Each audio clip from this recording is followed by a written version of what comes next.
am I doing here now? I just killed somebody. Little girl, I think.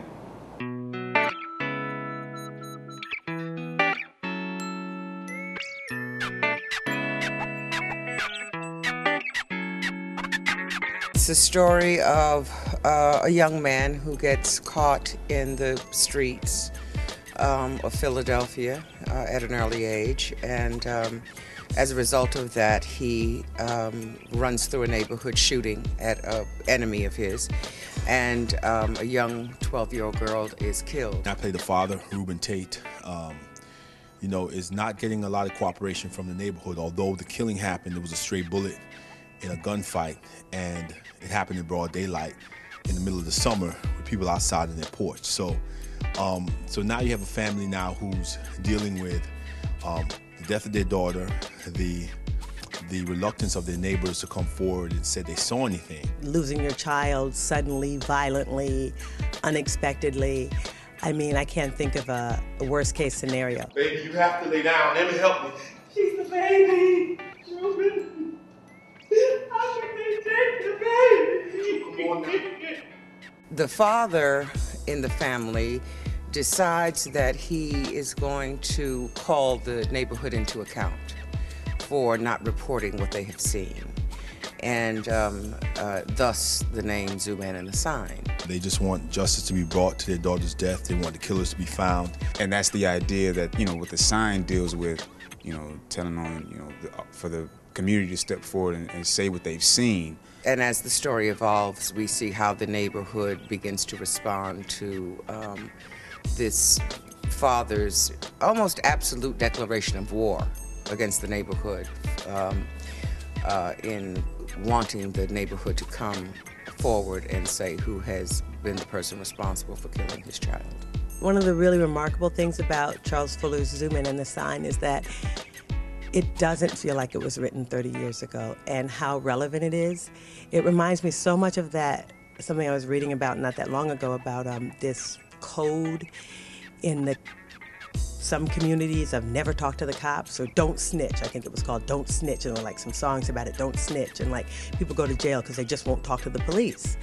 And that is one of the main issues in the play, is like people's unwillingness to talk to the police, and the community doesn't have a trust of the police. And you know, there's no community in the world that doesn't sometimes need help.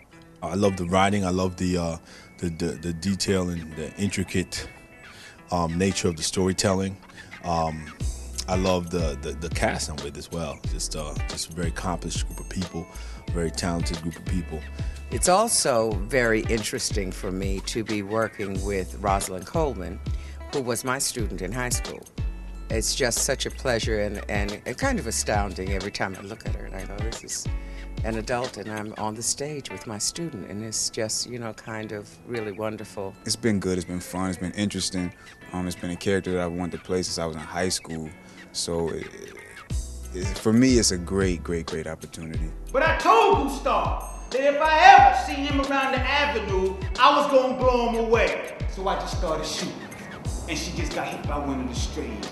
That's all. She had no business being out there. That street is a war zone. Ain't nobody see her. We was running. We've lost almost 2 generations of young men, and it's very upsetting to realize that, you know, Charles wrote this play in '74, and we're in 2009.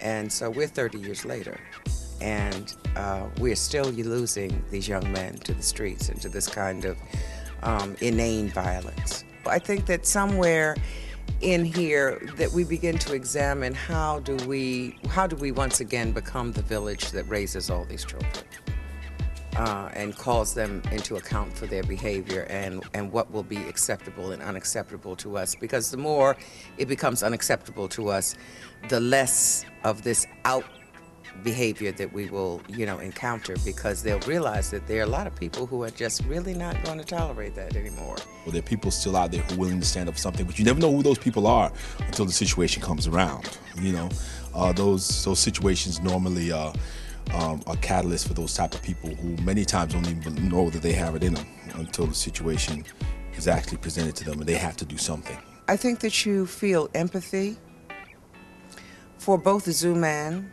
and the family.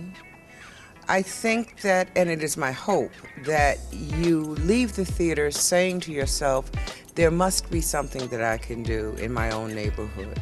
And I think that's what art should do, you know, challenge what we believe. I think that will happen here.